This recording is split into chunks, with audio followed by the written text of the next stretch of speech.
I'm not surprised that a discussion on Karl Marx led to fart talk. So it's like Comic-Con, but for sexual freaks. We're trying to get big butts. Have you heard that thing about like smelling a healthy fart can be good for you or something? Bent over to pick up a sock and went straight into my own fart, and I just gassed myself. We don't only work out our bodies, we work out our minds. Marx literally called himself the sword of the Prince of Darkness. And the idea that you own that car and I don't own that car is harmful to me because we're all literally the same superhuman. We're all literally the same person. We're going to do legs. We're doing squats, knee over toes guy lunges, and then deadlifts. Landmine. But they're the landmine variation that we like. Yes. Give it a try. Yeah. Your butt will thank you. Hitting our legs, and we got some pretty controversial topics and some pretty smelly ones.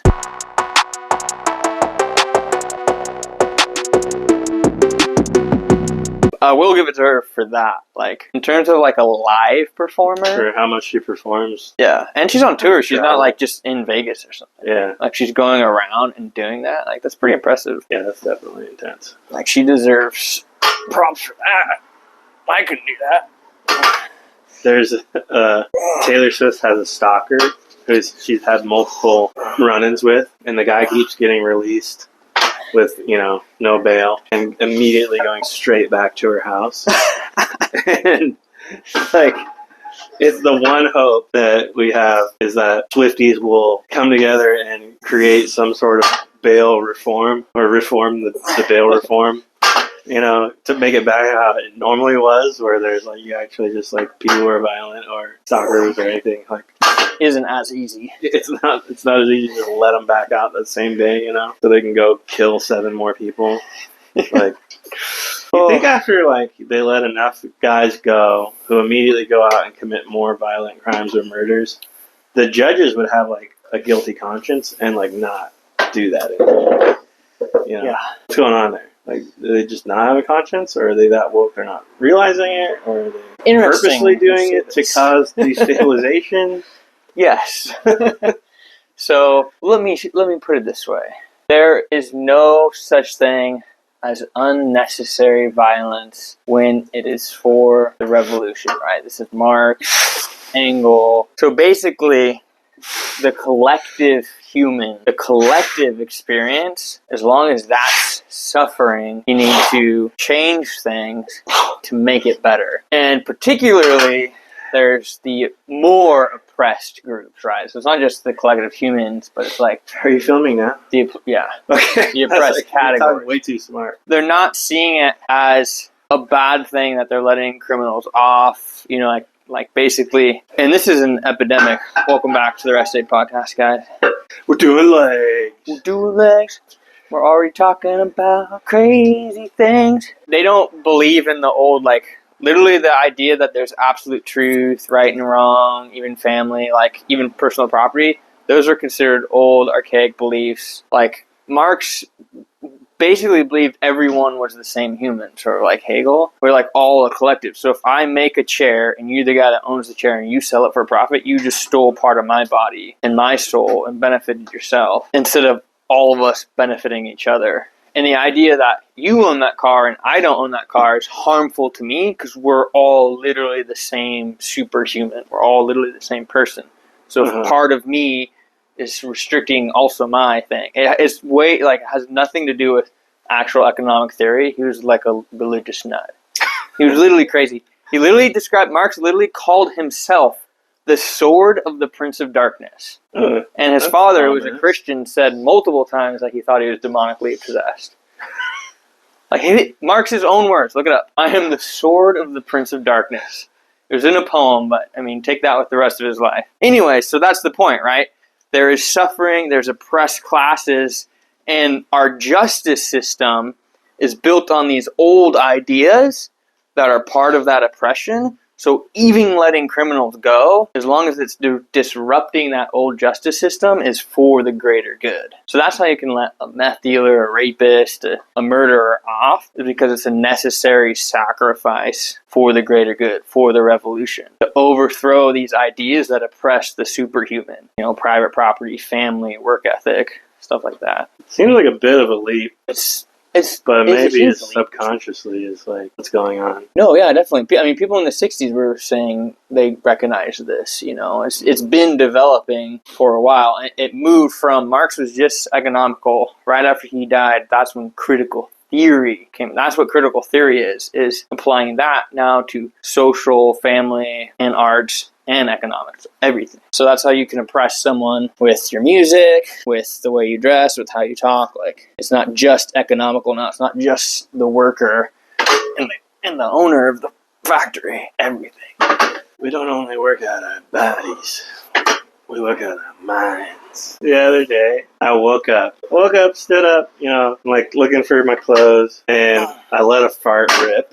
Just, and I'm like, it's the morning. It happens. Nothing out of the, nothing unusual. But then I was like, continuing to get dressed, and I bent over to pick up a sock, and went straight into my own fart, and I just gassed myself, and it was like hot fumes, dude. It burned my nose. I almost fell over. What did you eat? I don't know. Oh, I had crab cakes the night before. Ooh.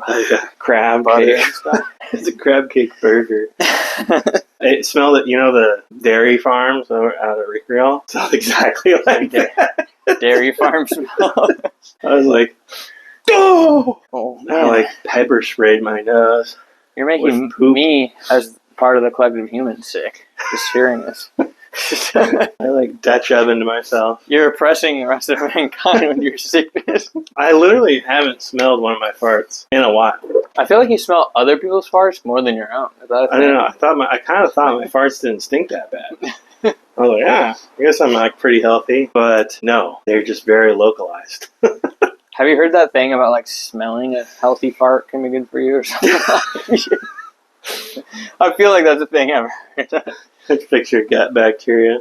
I don't know. I can't remember the context, but it was something like, there could actually be benefits in smelling probiotics, smelling a good rip. But if you can like gross yourself out with your own fart, that's pretty bad. That's pretty impressive. It was nasty. Dude, a Costco hot dog burp. Oh. Dude, you can smell when someone burp and they had a Costco Polish dog. Like, bro, that is a Costco Polish dog. Like an hour later. I remember that happened sometime. I don't know if it was me or Garrett or Lauren or someone. Like, we had Polish dogs. It was like an hour later watching something. Like, you're like, dude. You're in the car. Straight up Polish. No, just in the living room. Like, I was even right next to him. Powerful. And it's not even bad. It's just gross thinking about it because it smells exactly like it. It doesn't smell like a rotten one. It's not far enough along. Embarrassing. But it's just like, ooh, I shouldn't be smelling a Costco hot dog after like 2 hours. We're trying to get big butts. How was the show? The art show? Yeah. It was exactly how you'd expect. Ethan's embarrassed about telling you where he was at Friday night. Very, artsy looking people. Darty eyes, Like, any trench coats? Way more intense than that, dude. Like one guy was wearing like a S&M outfit, basically, with like super baggy Jinko jeans and like a leather strap for a shirt. So it's like Comic-Con, but for sexual freaks. Yeah, for artsy fartsy hipsters, dude. Well, their imaginations are going wild because they still don't know where you were. It's just an art gallery. My wife had a painting in it, and she doesn't usually do that. It's like only the second time she's been in a gallery. I mean, it's surely a cool feeling to like get accepted and curated into the gallery, into the showing. But more people literally probably see it posting it online. You know what I mean? Like, well, yeah. Which is it's cool. It does seem like really official and like a cool moment, but just like hanging out there. Not our vibe, really. Not our crowd. Is that where you went out to eat after? Is that where you got the crab cake? Yeah. You're putting it all together. Yeah, we just went full circle there. I was just crop dusting the art gallery. I went to the bathroom there. And gassy crop dusting poop store at an art gallery. That's like the best place. I had to go outside at one point. Did you have the crab cakes before? Yeah. Oh, okay. Oh man, they really hit you fast then. I got to put this on my list of places to avoid. It's actually really tasty, but super expensive. We had to split the bill of 6 people 2 ways. I ended up paying for like an appetizer I didn't order, and then some girl that was there Venmo'd me. It's like $120 dinner. Man, you guys went. Oh, and then it betrayed you. No, it was delicious. It was really yummy. Yeah. Well, you guys, lesson learned there. All right, you guys got a few good topics as always. And I'm not surprised that a discussion on Karl Marx led to fart talk. I had to light some full circle. I've been wanting to tell that story. I was worried I'd forget.